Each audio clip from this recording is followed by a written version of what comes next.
A family of 6 was on a holiday weekend hike through Whiting Ranch Wilderness Park when this mountain lion came down from this tree and attacked a little boy right in front of his family.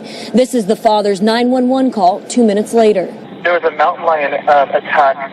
It jumped out from the trail, and my youngest child, my 3-year-old child, it like knocked him over and got him by the neck. This young boy had injuries that were consistent with being grabbed in the torso with the lion's claws, and he was bitten right in the back of the neck. Textbook how a lion would go after prey that it's attempting to kill and eat. With his son's neck in the lion's jaws, the man shouted aggressively and charged at the lion. Threw my backpack at it, which startled the mountain lion. It grabbed my backpack and then went up in a tree. California Fish and Wildlife says the father did exactly what he was supposed to do and advises people carry a whistle and back away slowly from a mountain lion, but never turn and run. Stand tall, shout aggressively at the animal, throw things such as rocks, whatever's in your hands. If you have small children that are like right next to you, to pick them up. A deputy volunteer found the mountain lion still up in the tree with the backpack and euthanized him. He can't be relocated. There is really no such thing as the middle of nowhere in California. And I can assure you that no community in some small part or the least populated part of California is going to want us to take our, Orange County mountain lions that have threatened to attack and kill a small child and drop them off in some place like that. Fish and Wildlife says California is home to about 4,000 to 6,000 mountain lions. A cyclist was killed on this same trail in 2004 when he was attacked by a mountain lion fixing his bike chain. The family of this most recent attack released a statement to the community that says they plan to return to the trail soon. We do not fault this magnificent creature for its instinctive behavior, and we have nothing but admiration for the extremely professional team from the California Department of Fish and Wildlife, park staff, and other law enforcement agencies that made the hard decision to put down the animal. The mountain lion's head will be tested for rabies, and then the head and the body will either go to fish and wildlife biologists for studying, or it will be donated to a permitted facility like a university for research. Good morning, Tony and Roxy. It was a very scary situation here, and you can see the park remains closed today, and that warning sign up, mountain lion country, a risk. And that's exactly what happened yesterday when a mountain lion came out here in Whiting Ranch Wilderness Park and attacked a 3-year-old boy. A family of 6 went out for a hike yesterday afternoon, and this happened at around 4 o'clock in the afternoon. A mountain lion grabbed a 3-year-old by the neck, and that's when the father acted in a flash, hurling a backpack at the mountain lion, forcing it to let go of the boy. The mountain lion then took the backpack and went up a tree. Here's how officials describe what happened next. Any father would react this way. Obviously, it was smart thinking. There have been mountain lions in the past within Whiting Ranch. Fortunately, they're rare, but it's something that we need to be aware of. Fortunately, that father acted quickly and probably saved the life of his son.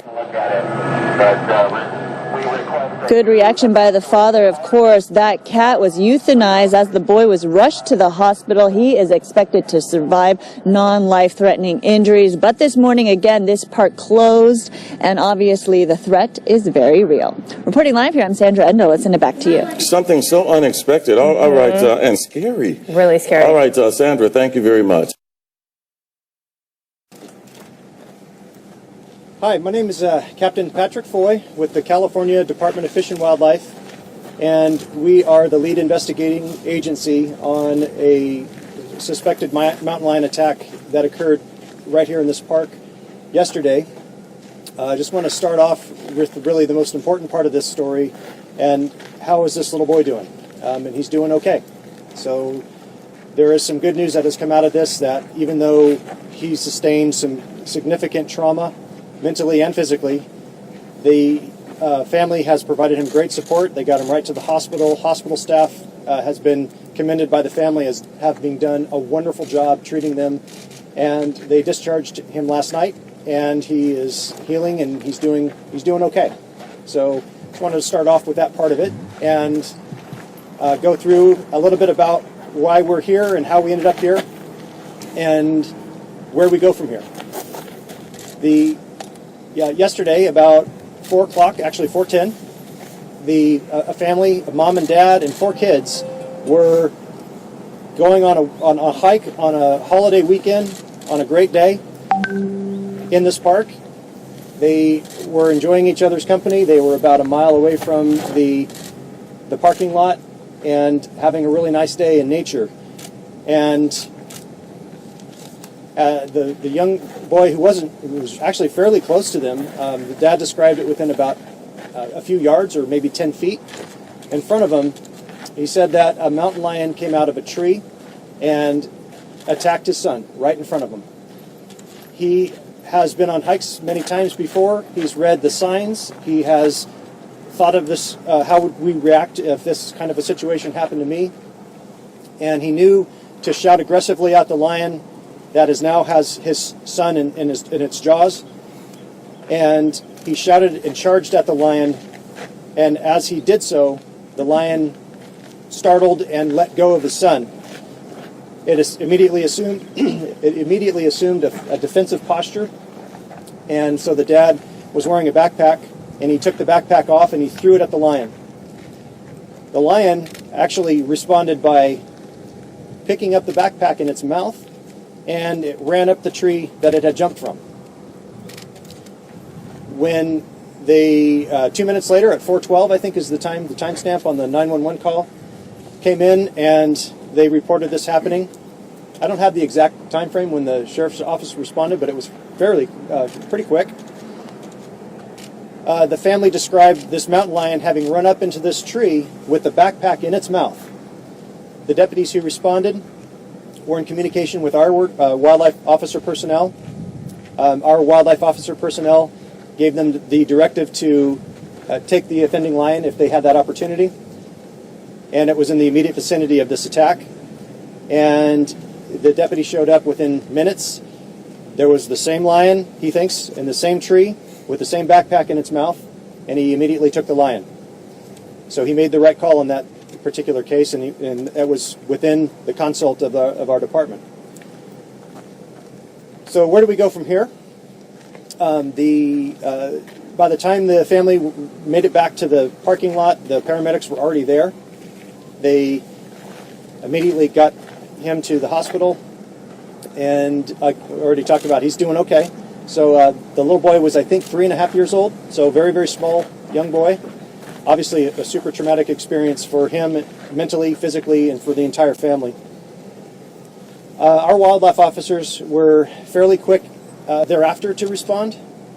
The personnel who showed up immediately started an investigation. The lion didn't make it far. It was a very quick, when the animal died, very close to the tree. And they started their investigation. And what that consists of is what during mountain lion attack investigations, we try to look for DNA evidence in both the lion and also the victim. In the case of the victim, we look for actual DNA that is from the mountain lion's saliva in the bite wounds. In the case of the lion, we look for human DNA underneath the claws and also in the teeth. So the officers processed that mountain lion attack scene, and they proceeded with that part of the investigation.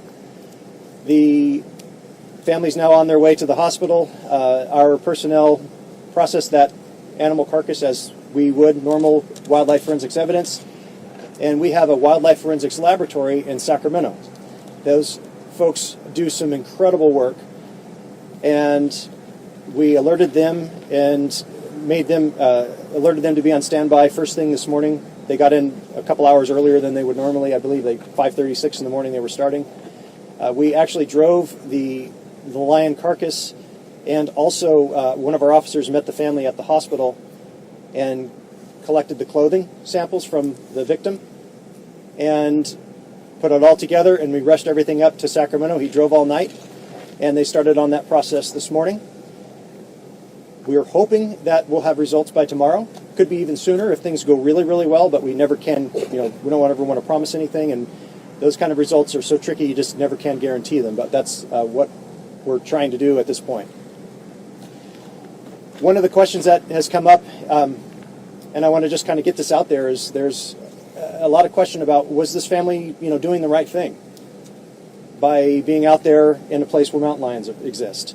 And I'd like to take this time to talk about, just statistically speaking, mountain lions rarely attack people.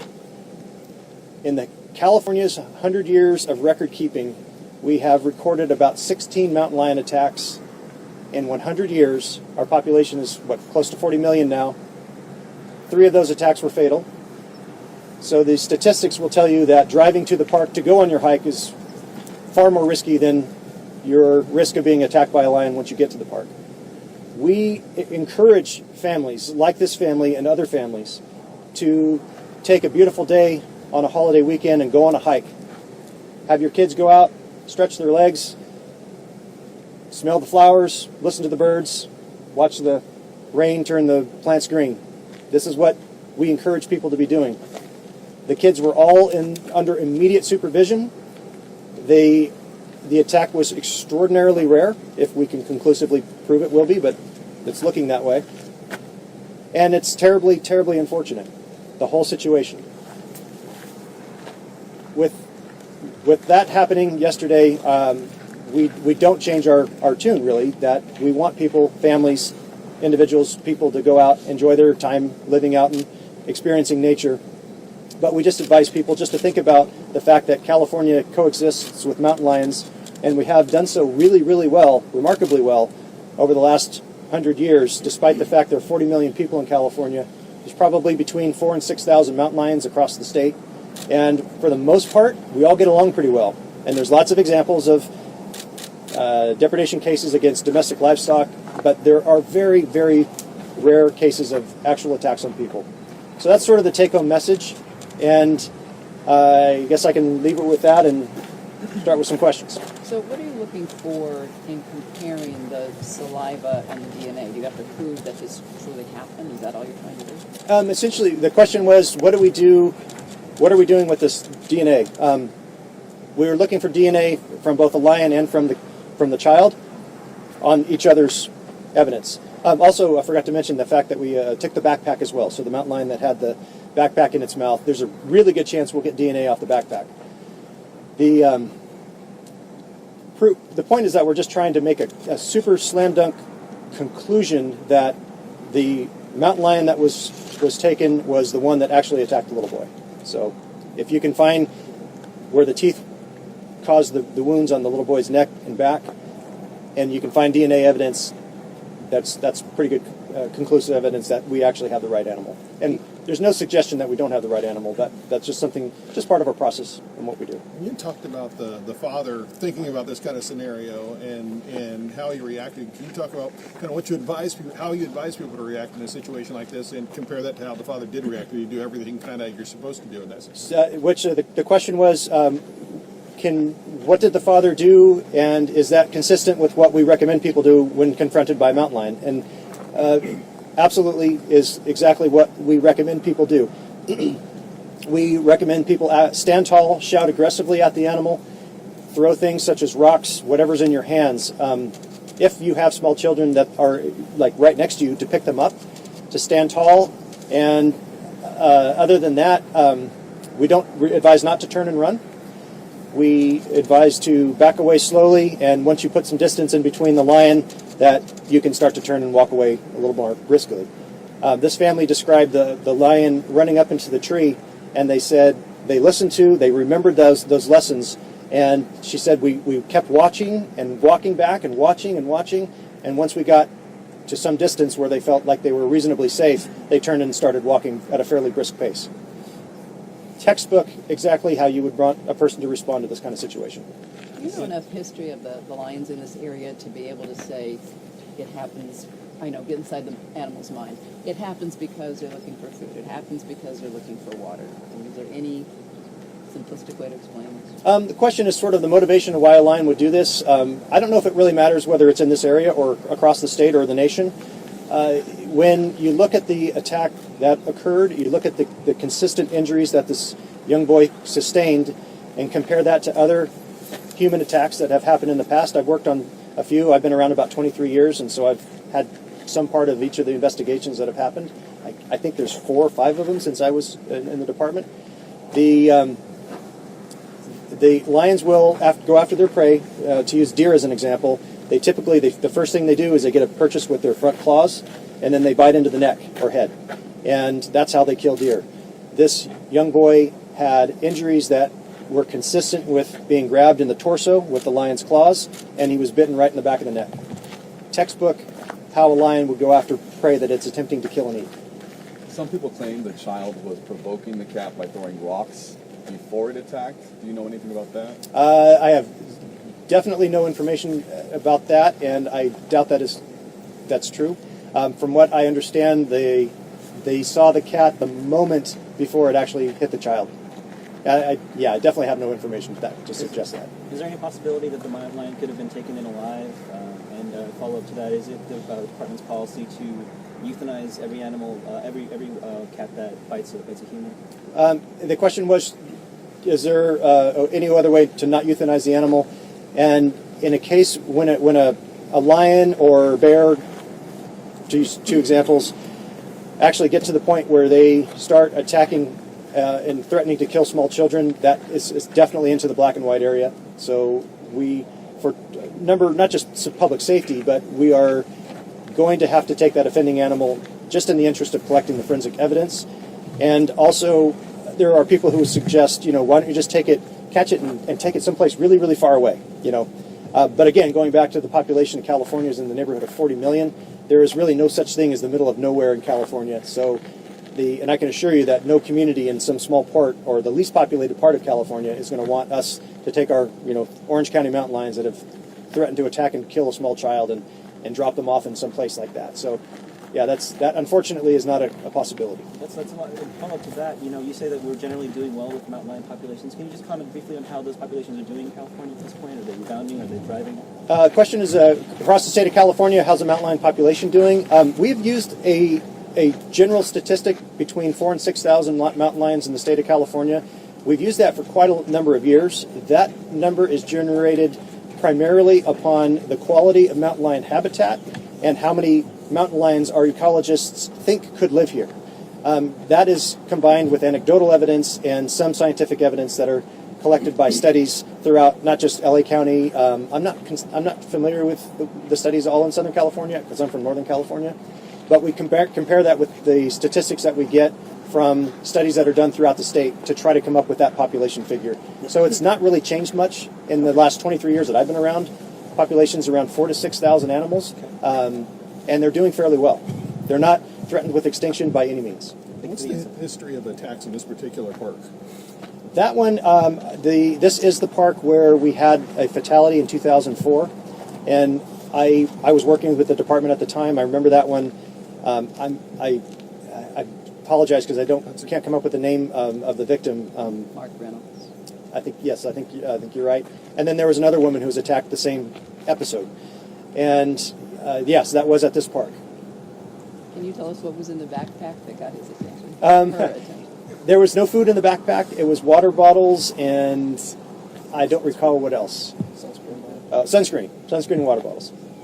Captain, while you wait for the results of the DNA, what about the park? Will it be closed to other visitors? What's the status of the park? We've been in communication with park personnel, and so right now the park is closed. We hope to have our DNA evidence back fairly quickly, hopefully by tomorrow. So I think we've been talking together.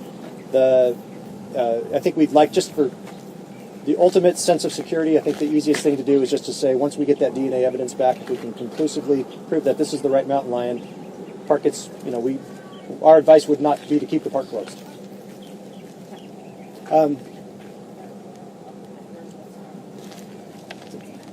Okay. Oh, I might have some updated information for you. Okay. Boy, interesting how things happen. We have a match.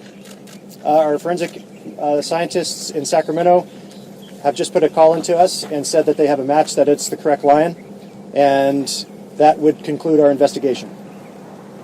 Thank you for Captain Hartman for providing that to me. Does that mean the park could reopen maybe sometime soon? I would. I think once we conclude, yes, with John Ganaway with Orange County Parks, in consultation with the Department of Fish and Wildlife. Once we review everything we just received, then we'll make a determination how soon the park is going to reopen. So from there, I'd like to just take a moment. The victim's family has requested anonymity. They have had a obviously terribly traumatic experience, and they really don't want to have any media attention at all. However, they did write a statement. So I'm going to introduce Warden Nick Mulsbury. Nick is an Orange County game warden who works with us. He is going to read the statement from the family. Also, I'd ask Nick just to share a few details about what is involved in collecting that forensic evidence. I think it might be interesting for you to hear some of those details, but I'll let Nick go, and he'll have the family statement for you. Hi, Warden Nick Mulsbury, Fish and Wildlife. Before I read the statement from the family regarding evidence collection, I was one of the primary officers on scene with the assistance of some neighboring wardens that collected the samples from the animal, the mountain lion in question that was dispatched by Orange County deputies. Our system, our process, is to use sterilized equipment, so that way when we are swabbing for saliva around the mouth, gums, teeth of the animal, this is the #1 spot where we will typically find human DNA. For example, in our situation where this lion attacked a child, Orange County deputies. Our system, our process, is to use sterilized equipment, so that way when we are swabbing for saliva around the mouth, gums, teeth of the animal, this is the #1 spot where we will typically find human DNA. For example, in our situation where this lion attacked a child.